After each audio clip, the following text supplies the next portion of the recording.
pense pas, quand on est jeune, quand on a 28 ans, on ne pense pas au 50e, ni à notre 50e âge, ni au salon. C'était une aventure fabuleuse. J'ai eu la chance d'avoir un grand-père qui faisait des inventions, je m'intéressais à ce qu'il faisait. Et il fabriquait d'ailleurs, il commercialisait ses inventions. J'étais régulièrement dans son atelier. Et puis ensuite, j'ai fait quelques études techniques, mais je n'aimais pas trop l'école. Donc je suis allé travailler dans un bureau de conseil en propriété industrielle. Donc c'est là où on fait les brevets, où j'ai travaillé de nombreuses années. J'ai fait après d'autres petits métiers, dans le domaine du design, où il y avait aussi de l'invention. J'ai participé à la construction d'un parking souterrain. Et ensuite, je me suis mis à mon compte et j'ai refait à mon compte pour tous les cabinets de Suisse des brevets d'invention.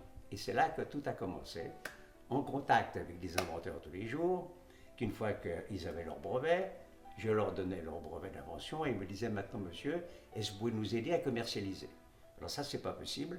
Déontologiquement, il est interdit de commercialiser des inventions dans ce métier. Et puis, de fil en aiguille, j'ai appris qu'il y avait des salons, il y avait 3 salons d'invention qui existaient en Europe. Et qu'est-ce que j'ai fait? J'ai représenté des inventions suisses dans ces salons en espérant pouvoir commercialiser pour mes clients. C'était une catastrophe. Parce que ces salons, ils ne comprenaient rien à la commercialisation, parce qu'ils faisaient partie d'une autre exposition qui n'avait rien à voir. Donc c'est là que j'ai décidé, à 28 ans, de créer un salon d'invention à Genève. Genève, c'est quand même le siège de l'Organisation mondiale de la propriété intellectuelle. Donc déjà, dès le départ, géographiquement, c'était intéressant. Donc j'ai créé le premier salon, j'ai commencé à voyager pour aller rencontrer des futurs délégués, des exposants, des chambres de métiers, des chambres de commerce.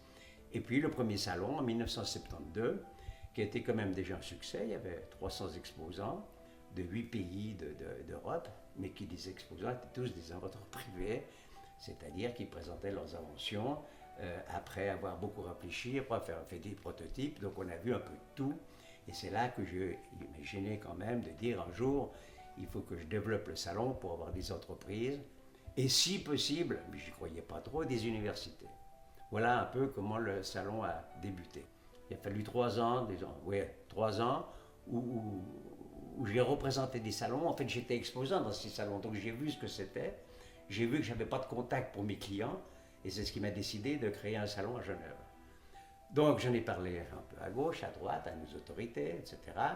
Évidemment que à l'époque, dans les journaux, quand on parlait de l'invention ou de l'inventeur, c'était pour dire qu'il s'était ruiné, ou qu'il avait tué son père et sa mère, ou qu'il s'était fait exploser la tête dans son garage.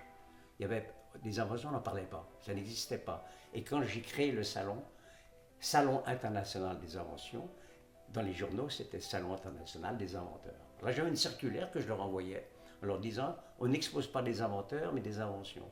C'était très difficile parce que la grande majorité des gens que je rencontrais, dont j'avais besoin pour faire le salon, n'y croyaient pas, en disant, mais vous allez jamais pouvoir, vous allez faire un ou deux salons, puis ça sera fini. Puis on n'expose pas des inventions et des inventeurs, ça n'allait pas. Donc j'ai persisté, j'ai beaucoup travaillé pour ça, j'ai réussi à convaincre les gens. J'ai eu assez rapidement le patronage de la ville de Genève et de l'État de Genève. Et l'année d'après, j'ai eu le patronage de la Confédération. Donc c'est les plus hauts patronages qu'on puisse avoir en Suisse. Et puis après, avec les années, sans que j'aille demander, l'Organisation mondiale de la propriété intellectuelle m'a offert ce haut patronage. Ça, c'était pour moi le nirvana. Au début du tournant, je n'ai eu des quantités. J'ai par exemple eu au 3e salon la Confédération qui a décidé qu'il n'y aurait pas de voitures qui circuleraient en ville. Donc au lieu de faire que plusieurs milliers d'exposants, de visiteurs, j'en ai eu 150. Et puis il y a eu des guerres, et puis il y a eu des épidémies, et puis il y a eu beaucoup de choses. Mais mon but c'était d'avancer, c'est là que j'ai commencé à prendre ma serviette ou ma valise et d'aller dans les pays, en Asie, en URSS, dans tous ces pays pour les faire venir, pour trouver des délégués. Et à force de travail et de déplacement, eh bien j'ai réussi en fait ce qu'on voit maintenant, des délégués qui viennent du monde entier. Mais ça n'a pas été facile. Je suis allé, quand certains gouvernements où j'allais, où j'étais avec l'ambassadeur de Suisse du pays, où je leur disais de venir exposer des inventions. À un moment donné, ils ont dit, mais nous, on aimerait bien aussi faire un salon. Donc, je les ai aidés à faire des salons. Comme ça, ils faisaient des salons dans leur pays, puis ils venaient avec leurs meilleures inventions. Alors c'est l'Italie, c'est la Roumanie, c'est Moscou, c'est Pékin, c'est la Corée, c'est Taïwan. J'ai créé énormément de salons à l'étranger. Et en plus, à la demande de l'OMPI, j'ai créé le premier salon des inventions en Afrique, au Sénégal. Et je crois que l'avenir est assuré. Je me souviens que en 1947, après la guerre, le directeur de l'Office des brevets américain a donné sa démission, disant qu'il n'y avait plus rien à inventer. Bon, ben aujourd'hui, moi j'ai eu peur à un moment donné qu'il y aurait moins d'inventeurs, d'inventions, parce que bon, le coût des inventions, ça coûte, les prototypes aussi. Et puis je m'aperçois, surtout dans les pays asiatiques, d'ailleurs on le verra au 50e salon, vous avez la Chine qui dépose plus d'1 million d'inventions, et on dépose encore plus de 2 millions d'inventions dans le monde. Mais moi, ce qui m'a le plus plu, si vous voulez, c'est d'avoir des hôtes d'honneur. C'est ce qui a donné, si vous voulez, l'image du salon. Quand j'ai eu le CERN, quand j'ai eu comme hôte d'honneur la famille Picard, quand j'ai eu des hôtes d'honneur comme ça, les journaux ont commencé à voir que le salon c'était autre chose que ce qu'ils pensaient. Les entreprises ont commencé à venir. Et puis maintenant, vous avez des universités. L'université d'Hong Kong, de Pékin. Et j'ai même un pays extraordinaire où j'allais en vacances qui s'appelle la Thaïlande. Ben, personne n'aurait imaginé qu'ils viennent cette année, il n'y a qu'une centaine d'inventions. Mais il a développé, écoutez, il y a eu des inventions qui ont été commercialisées, il y en a eu des quantités. Moi, j'en ai vu plus de 30 000. Ben, certaines inventions, effectivement, n'ont pas eu de succès parce qu'elles étaient trop tôt dans leur temps ou qu'elles n'étaient pas extraordinaires. Mais c'est la raison pour laquelle nous avons, quand vous participez au salon, d'abord, il faut savoir que vous voyez que des nouveautés. J'étais un peu fou au départ. J'ai dit, le salon des inventions, on a le droit d'exposer qu'une fois. Donc ça veut dire qu'il fallait retrouver des inventions, et encore maintenant, chaque année. Et il fallait que ces inventions soient protégées par un brevet d'invention, pour pas qu'on ait des copies, des problèmes, on n'en a jamais eu en 50 ans. Et ce règlement-là du salon est toujours le même. On persiste, et le but du salon, c'est de permettre aux inventeurs, qu'ils soient des privés, qu'ils soient des étudiants, qu'ils soient des sociétés, le but, c'est de pouvoir commercialiser leurs inventions, c'est-à-dire ou trouver un fabricant, ou trouver un distributeur, ou trouver un commercial, ou un financier qui va les aider à commercialiser. Alors j'ai vu des inventions formidables. Si vous me demandez les meilleures inventions que j'ai vues, écoutez, celles que je vous dirais que j'ai vues qui étaient formidables dans les premiers salons, vous allez rigoler, parce que ça n'a plus rien à voir avec maintenant. Mais si je vous dis, par exemple, quand vous êtes dans un avion, vous avez beaucoup de gens qui ont un oreiller gonflable. C'est une invention du salon. La montre la plus plate du monde, c'est une invention du salon. Quand vous voyez les enfants l'été qui se baignent avec des manchons, c'est une invention du salon. Ça, c'est des inventions de l'ancien salon.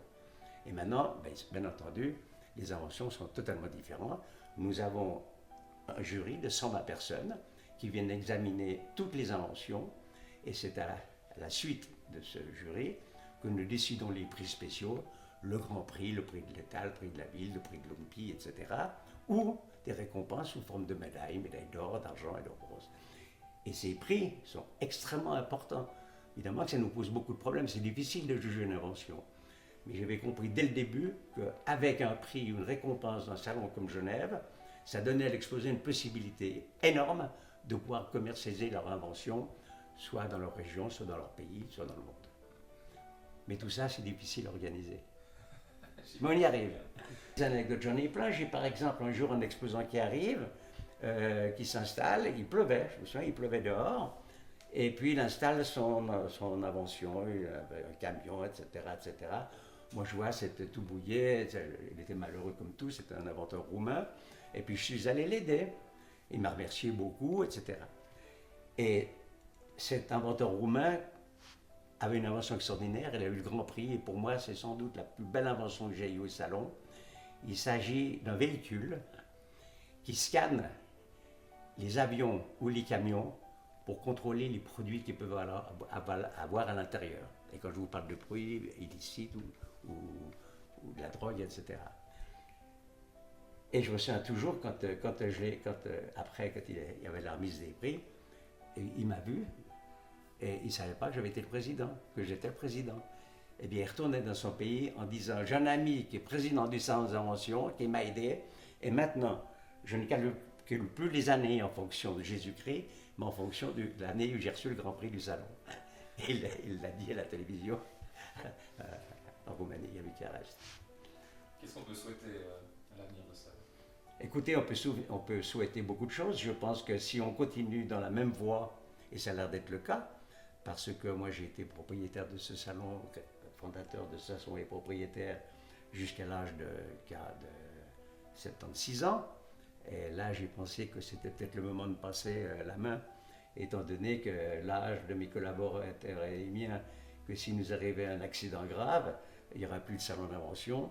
Donc, avec M. Claude Membray, qui est le directeur général de Palexpo, avec qui je mangeais régulièrement, qui chaque fois me disait Jean-Luc, quand c'est que tu vends ton salon? Eh bien là, je me suis décidé et nous avons trouvé un accord depuis cette année, en 2016, que j'ai cédé le salon à Palexpo, qui continue à le faire merveilleusement bien, avec des collaborateurs magnifiques, et je suis très heureux qu'ils me gardent toujours comme président. Bien sûr, j'en suis fier, je suis très fier, mais je veux dire, c'est quand même, vous savez, les organisateurs de salons, c'est pas eux qui font les salons. Et je pense qu'il y a quelques-uns qui font des salons qui devraient le comprendre. Ceux qui font les salons, c'est les exposants. Mais ce n'est pas le plus important, c'est les visiteurs. Alors quand vous arrivez à faire un salon qui regroupe tout ça, c'est gagné. Mais ce n'est pas facile. Faire venir des visiteurs, faire venir des exposants et recommencer chaque fois avec des nouvelles inventions, etc. Mais quand on a la volonté de réussir et qu'on veut, qui a été la mienne et qui est celle maintenant de Palexpo, on y arrivera, on continuera. Parce qu'on a une telle réputation qu'il y a des gens maintenant qui viennent pas seulement pour commercialiser leur invention, mais ne serait-ce que pour avoir un prix du salon, pour pouvoir dire chez eux, vous savez, il y a des exposants qui retournent dans leur pays, et j'en connais, quand ils descendent de l'avion, il y a la fanfare et les autorités. Et ils sont récompensés parce qu'ils ont eu chez nous une récompense. Genève a une telle réputation maintenant que je ne me fais plus beaucoup de soucis, pour autant que l'organisation soit toujours la même.